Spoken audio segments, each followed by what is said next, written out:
G'day guys, this is Jackson Milan, the Wealth Mentor, and we're here for another episode of Financial Freedom Secrets podcast. I have a good friend of mine, Russell Pearson here, who is an absolute legend. He's a phenomenal speaker. He is an amazing coach and consultant. He works with service-based business owners the world around to really show them a different way to grow and scale that is very contrary to many of the kind of popular guru methodologies that have come about over the course of the last decade. I really resonate with a lot of Russell's stuff. He's an all-round awesome bloke, and I know he's going to be dropping some absolute bombshells here today. So, Russell, thanks for joining us, mate. How you doing? I'm fantastic. Thanks for having me, Jackson.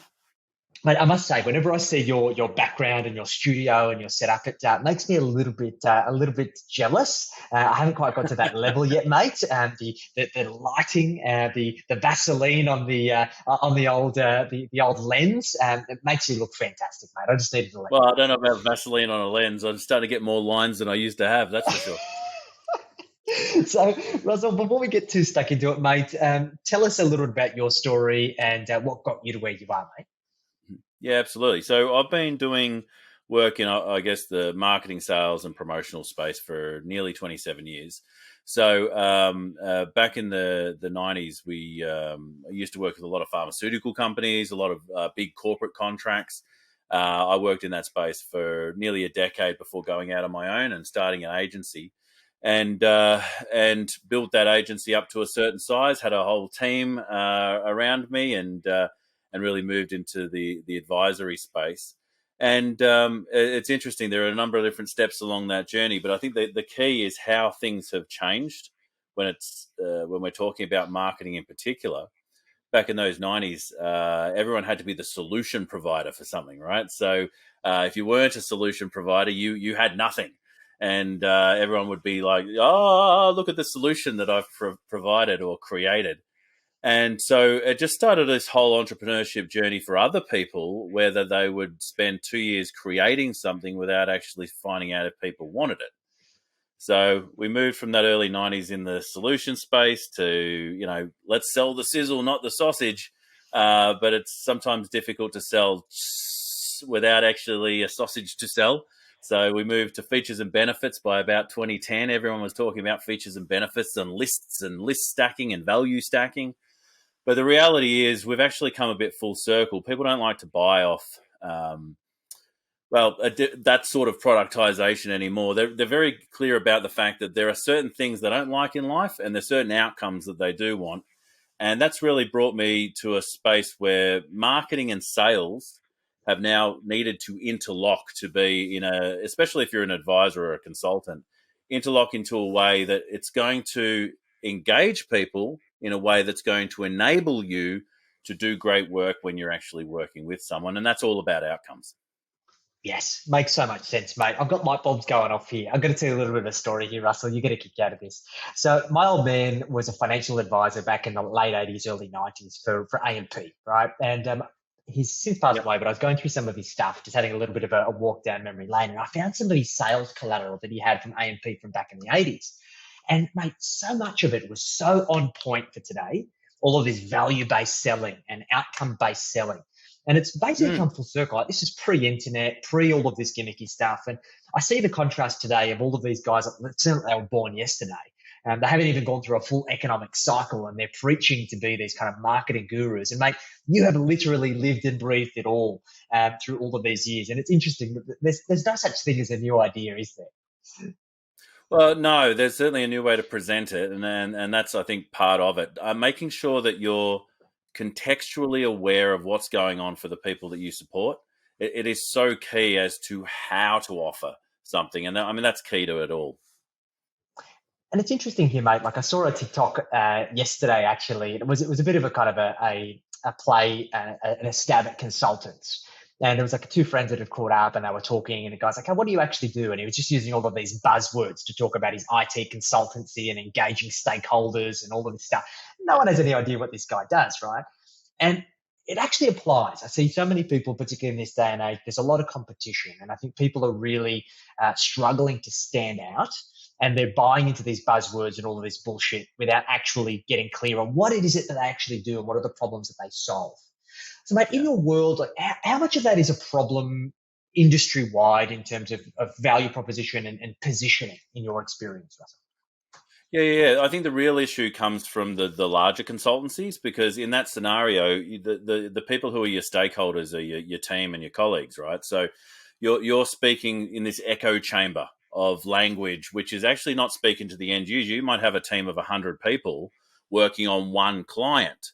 Whereas instead, when you start your own business, and a lot of people are ex corporate refugees that have come out of that space, not only do they have to wear seven hats about running their business, but they need a new language. And if they've got at least clear on who they want to help, let's call it a niche, and are clear about the language of that market and what are the challenges of that market, suddenly they go, right, well, I've got 100 reference points. Maybe I've got 200 reference points, or maybe I've even got 10 if I don't need that many clients.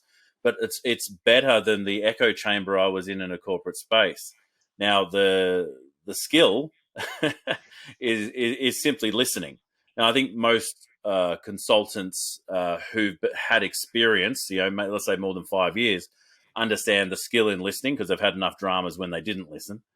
But moving out of that echo chamber into a space where you're now listening to a market, Mm. that's key. And I think the opportunity, especially for consultants, if you take the idea that you could start any business, you could actually do anything to make a crust.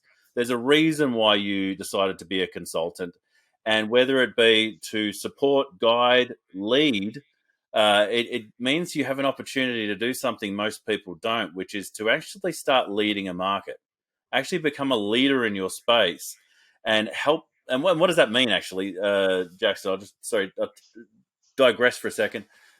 What that means is a leader does not a leader needs to point the way, right? Which means that you can see your space, your industry, whether you've got clients in it. Where does it need to go? What's the future for it? How can you contribute? So how can you actually have ownership and responsibility around it? How can you contribute to raise the tide for all boats? And it's only at that point when you take that position, rather than sitting back and just pointing at things that are incorrect, but actually leading and start changing things, that people will start following you. And I think that is the great opportunity for consultants these days, to actually sit on the left-hand side of great people in an industry and actually guide them to success. It makes so much sense, mate. And look, we work with service professionals of all shapes and sizes, coaches, consultants, advisors, agency owners, even trade businesses. And I think what's beautiful about what you do, Russell, is that all of these businesses, what they share in common is that they have a capacity to advise and consult for high ticket because they solve big problems to make the big bucks. And the issue is a Yeah, lot of fear of getting stuck in the commodity. And I'm sure you can speak from coming from the agency world. I think a lot of agencies promise the strategy and they get stuck kind of delivering the status quo. They get yeah. kind of stuck in the weeds, so to speak. And they are in some way, shape, or form fearful to elevate into that higher position and create that market for themselves because of those problems that they're on the forefront to solve. So, where do people start, mate, in your experience of making that transition from, say, the dark side into the big bad world of high ticket consulting and solving those big problems? Yeah, well, I mean, it's all above the line type stuff. It's when are you going to decide to actually take responsibility for what's happening, take ownership for the market that you've chosen, be accountable for the decisions you're helping people make. I think as soon as you actually take that on and own it, when you actually step out of the hiding from the results, blaming other people for their part in it, and actually take a leadership position, that makes all the difference to being seen as the consultant of choice or the real trusted advisor. Now, as an aside, you're a trusted advisor when someone starts asking for your advice outside of your area of expertise. And so, the day that the client asks you about maybe a wedding reception because their daughter's getting married, you know that you're the trusted advisor. But the marketing into sales piece, when it comes to engagement, is so key in that. There are consultants out there waiting for referrals, and referrals are lovely, but they don't necessarily grow the business. You need to be able to connect with people and have a conversation that invites them to take a step, right? To be in a position to help them do work. A lot of consultants are fearful of being seen as a salesperson, But once you understand that sales comes from the word salsa, which is to actually invite into the home, to actually take a step through a threshold, then you start understanding, no, sales is about helping people take steps through thresholds they may not have been through before. And that is what you're going to do when you've got the project assigned to you, when you've got the outcome, the responsibility for the outcome assigned to you, as much as before when you're actually helping that prospect make a decision. Makes so much sense, mate. And there's so much resistance there. And I guess that's also coupled with the fact that when you're a good consultant, you're highly sought after. And you're like, oh, I never really Yeah. want to do this marketing sales stuff. I don't need to do it until there's crickets and like tumbleweeds and then no one's calling. And then you're like, oh shit, I need to do this sales and marketing thing. So how Mm. do these experts, these advisors, um, have their foray into good sales and marketing that keeps the phone ringing, keeps the inquiries coming, keeps the diary full, without feeling like they're selling out with all of this gimmicky BS that goes on? Yeah, and there's two sides to that as well. Like one is people go, "Oh, I just get referrals and I build off the back of referrals." Often those people are not challenging themselves to help more people. You know, they're playing in their safe zone. So let's say that there's one side that's a reason to grow. I want to play a bigger game. On the other side, you know, maybe you have a roller coaster ride of sales and marketing. It's often because you've still got a bit of an employee mentality. You're in a project, you're out of a project, you're in a project, you're out of a project. Really the best position to be in is auditioning clients. If you can have a position where you are auditioning clients, it means that you're always in a scenario where there are connections being made and conversations taking place, allowing you to decide, is this a person that I'm going to help? Is this a person I'm going to guide?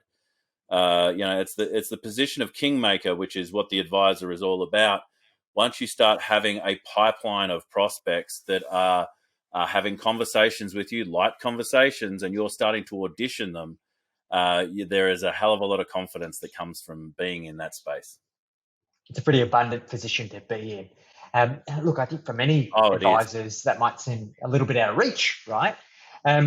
So what's involved to get to that point, mate? Can you talk us through maybe some of Sure. the steps? Yeah. So a lot of people will see marketing as one activity and sales as another. The reality is they're one. They are one system. They're a pipeline. And so all it is connecting with people, qualifying that they could ever use what you've got, inviting them to take a step with you. And I think this is the key that a lot of people don't do. It's like, what are you going to invite them to? Have some relevant space to take them to. Have you got a community, a group, an event, an association, a resource that's relevant to them that you can invite them to? Inviting people into that space brings them into your world. And as I was saying before, through the threshold. You think of the hero's journey. You, as the consultant, as the advisor, are the mentor. They've now met you. You're inviting them to take a step into your world. From that, you can have a conversation, and I like to take a couple of steps from them to see is there a priority to do some work, and if there is a priority, then we will see if and how that might look. So we're not making an offer until we're really sure that this person has passed the auditioning process. So it's 6 little steps: connect, qualify, invite, chat, priority, and sale. And I think the key with any sale in the consulting space in particular is it should be collaborative. There was a guy I know from the sustainability space who teaches people how to get joint ventures and how to get investor income. And he said, you've got to always leave space for the partner to bring some of themselves into it so they can be a part owner or a co-owner in that relationship. And I think that's important in the design of the project you're going to do, in the work that you're going to do with them, that they actually have a say in how it's delivered. And when you do partner in that collaborative process, you get more engagement when you actually do win the job. Makes so much sense, mate. Yeah, we can't kind of sell at the client. We need to kind of sell with the client. It's Yeah. as much their decision as it is our decision. It's like that idea of the 50-50 partnership, and I think that resonates so much, which is fantastic. So I guess the next part to this, mate, is that it sounds like we've got a really robust auditioning and engagement process that allows us to work out the right people Yeah. from the wrong people. How do the best consultants that you work with fill their funnel and actually make sure that they have an abundance of opportunity to take through this process, Russell? Yeah. The having that market leading position is the goal. Yeah, and it's the gold at the same time. It means that you are networked and you continue to be networked. But back when I went out on my own down here in Victoria, Australia, there is a municipality called Monash, and it's one of the bigger business hubs in Australia.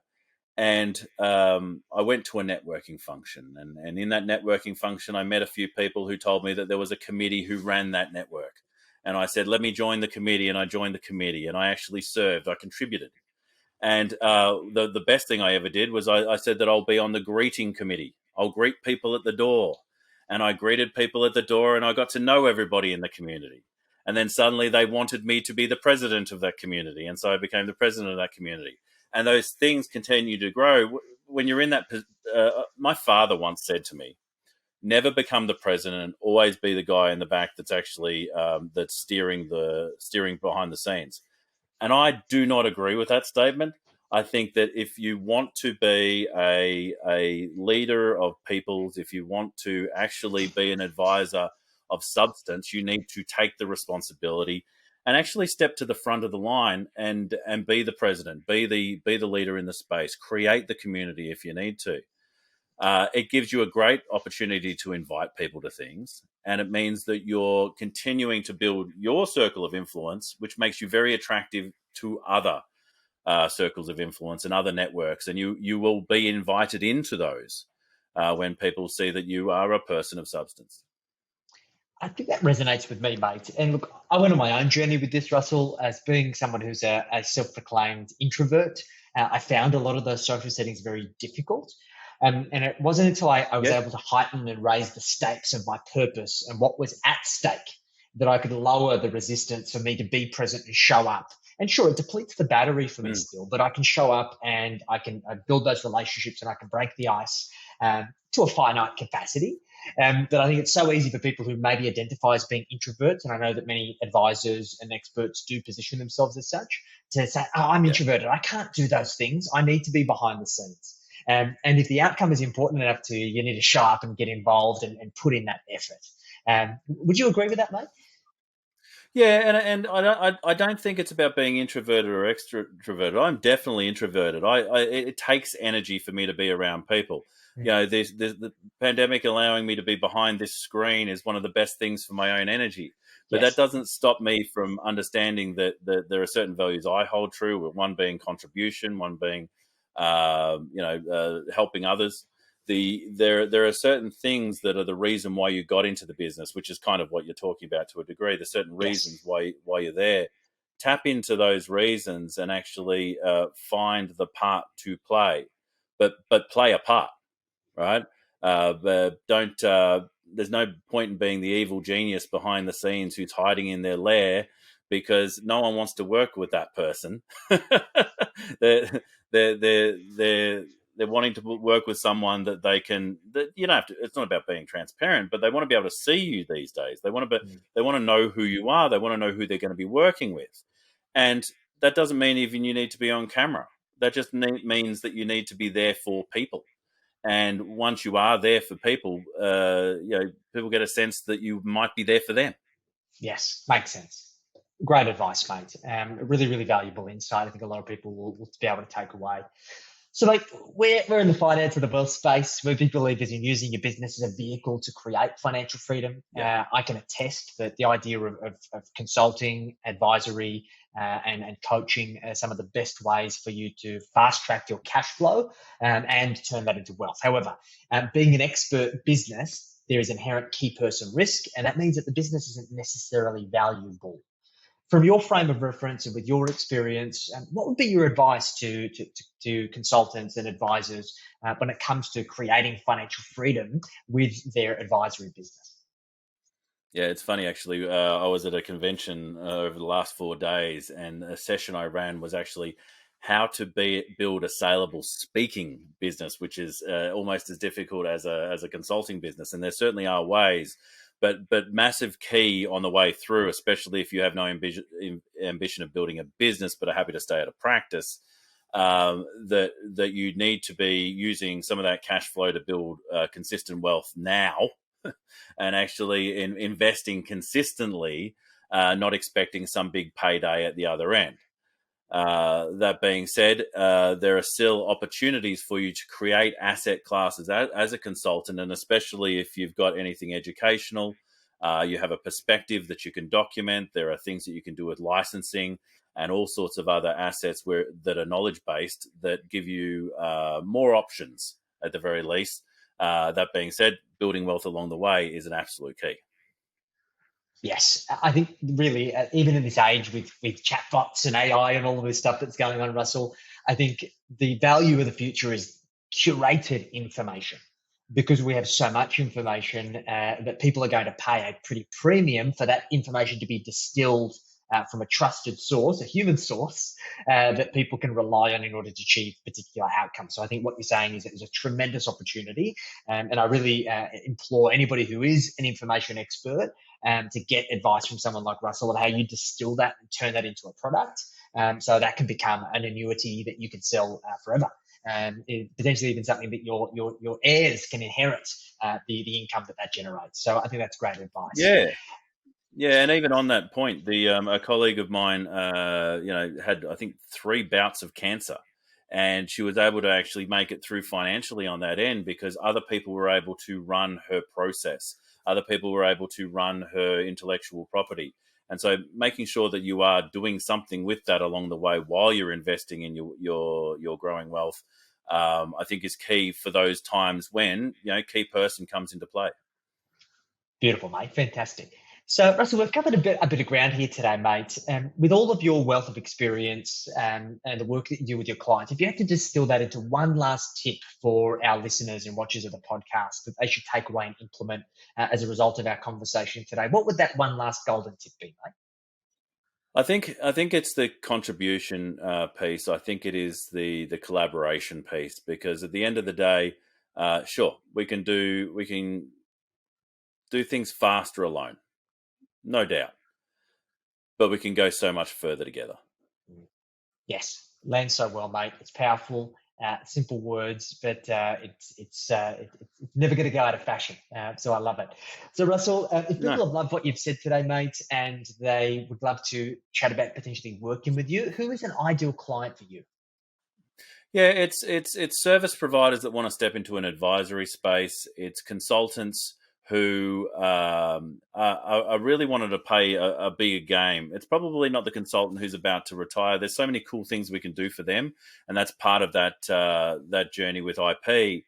But I think the opportunity for those who want either better or more retainers, for instance, people can at least download.